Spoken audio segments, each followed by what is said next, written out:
Hungary has lifted its 2-year-long veto on Ukraine's bid to join the European Union on Wednesday evening, allowing the process to enter its next phase of negotiations.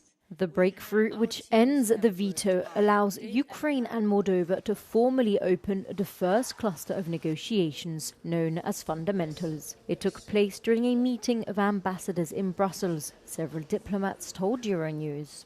For the past 2 years, Ukraine and Moldova, which are informally coupled as candidates, were being blocked by former Hungarian Prime Minister Viktor Orban. The change was only made possible after Orban was defeated in the polls by Peter Magyar. Magyar noted that he remained opposed to fast-tracked accession, a view widely shared by other member states, wary of endangering the integrity of enlargement. The Intergovernmental Conference, which marks the formal starting point, is expected to take place on either the 15th or 16th of June in Luxembourg. The European Commission has presented on Wednesday a sweeping tech sovereignty package to boost homegrown technologies and reduce dependency on American and Chinese companies. The digital market is dominated by US giants such as Google, Microsoft and Apple, and Chinese conglomerates such as Alibaba and TikTok owner ByteDance. We live in a world where geopolitics and technology go hand in hand. Those who champion technological innovation will shape the future. And we must ensure that Europe plays a leading role in this. Today, we simply rely on non-EU providers for over than 80% of our digital products, services and infrastructure. And this is a huge problem for Europe's security of supply. The main target of the Commission's proposal is the cloud sector, which provides the physical infrastructure underpinning most digital services. The draft law introduces 4 different levels of digital sovereignty that public authorities must consider when purchasing cloud services, depending on how sensitive the use case is. The highest tier, covering sectors such as defense and healthcare, would effectively bar non-European companies from winning public contracts. The aim is to prevent a so-called kill switch scenario, the risk that a foreign government might simply cut off access to hospital or fighter jets. Europe also needs to catch up on chips, the fundamental components at the heart of almost every electronic device. After the first CHIPS Act, which aimed at bringing semiconductor factories back to Europe through state subsidies, the Commission is trying again, this time focusing on stimulating demand for European chips, on the assumption that supply will follow. A drone attack on the UAE's Baraka nuclear plant last month was potentially more dangerous than the situation at Ukraine's Zaporizhzhia facility, according to International Atomic Energy Agency Director General Rafael Grossi. Grossi said that it was due to the reactors being in operation at the time. Hitting a nuclear power plant is an extremely serious and irresponsible act. You can draw parallels maybe with what is happening in Zaporizhzhia between Russia and Ukraine. And the difference there, although it's a very serious situation and the IAEA is working there and is a very delicate problem that we have in our hands, the reactors are in what we call shut down. So they are not running, they are not operating. Baraka is operating. So this makes it potentially even more dangerous. Grossi added that the attack is among the most significant nuclear safety concerns currently facing the international community. As UAE Deputy Chairman of the Board of Management of the Federal Authority for Nuclear Regulation, Hamad Al-Kabi described the attack as a serious escalation and a violation of international law. The fact that the plant's been targeted and attacked is it's an unacceptable and it's clear violation of international law. There was no radiation release, there was no failure of any systems. Attacking a nuclear power plant is not a scenario you plan for every day in terms of potential scenarios for nuclear accidents, but it's a reality now.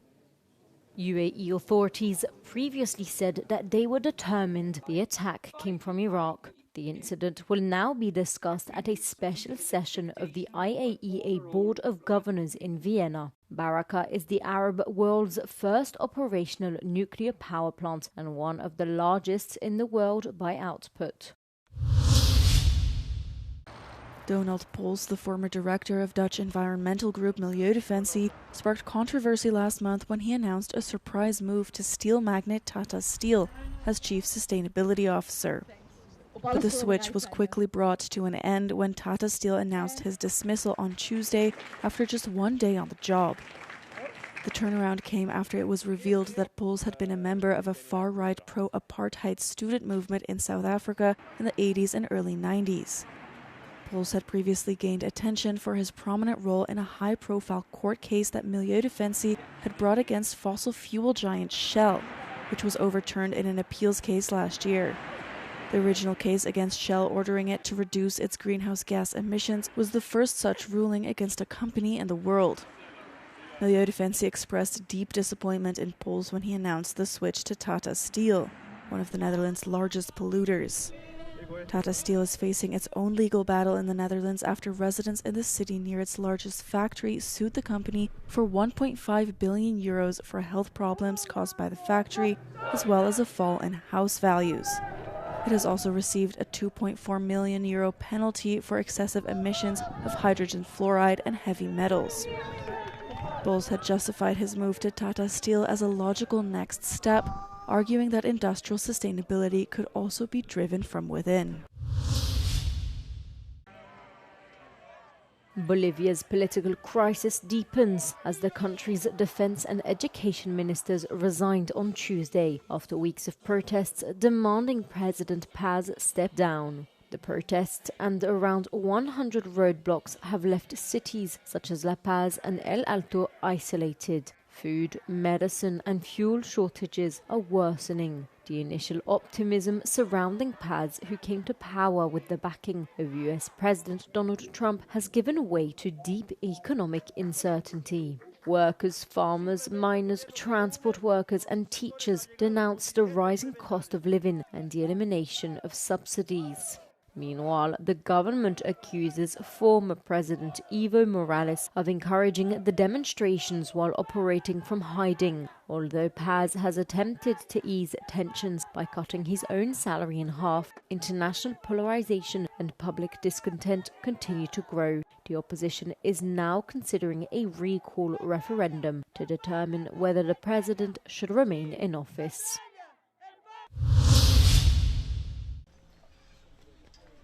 A hospital in Neuilly-sur-Marne in France has integrated donkeys as part of a special therapy program for people living with conditions including anxiety, depression, autism or schizophrenia. Staff say the animal can help improve emotional regulation, communication, social interaction and self-esteem. Meanwhile, patients regain confidence and feelings of self-worth. Quand on prend un médicament qui nous détend, et ben là c'est exactement pareil, c'est vraiment c'est un médicament animal, ça soulage, on pense plus à rien. Voilà, ça me fait énormément de bien. On a une sensation de bien-être après qui est vraiment importante. Meanwhile, others say the program helps reduce loneliness. The sessions for the patients are free of charge and funded by France's public health system. The first donkeys arrived at Villevrac Hospital in 2016, and since 2022, the animal therapy program has had official status as a healthcare unit in the hospital. Meanwhile, staff would like animal therapy to be formally recognized by the psychiatric community as a complementary form of care.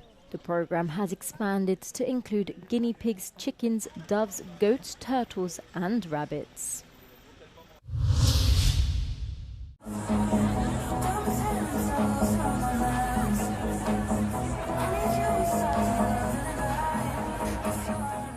Cercle Collective is born 10 years ago, so this year is a special year because it's going to be the 10th birthday of the first Cercle video. The idea is to film the DJs, but not in a club, but more connect the DJs and beautiful, unexpected or incredible location all around the world. So yeah, that was the first idea of Cercle. And then different things has been added to the concept. Festival has been something really logical to the concept. We found this amazing location, which is the Airspace Museum, where all the elements and the aesthetic of the location connected very well.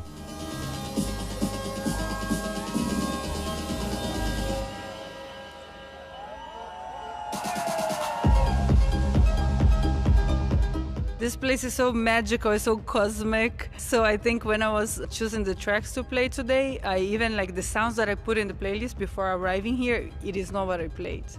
No, it asked for something different, something more like expensive, cosmic. I'm glad I had some tunes to play.